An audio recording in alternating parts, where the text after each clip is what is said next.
একটু জল দিয়ে একটু নেড়ে মশলাটা একটু ভেজে নেব।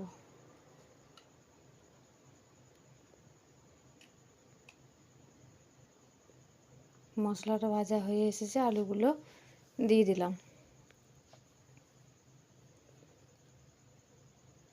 আলু ভাজা আছে, একটু নাড়াচাড়া করে অল্প জল, অল্প নুন,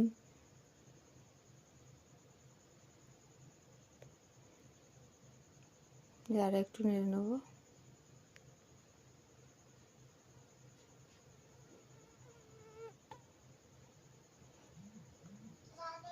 একটু সামান্য জল দিয়ে একটু ফুটলেই হয়ে যাবে, কারণ আলু ভাজা আছে তো।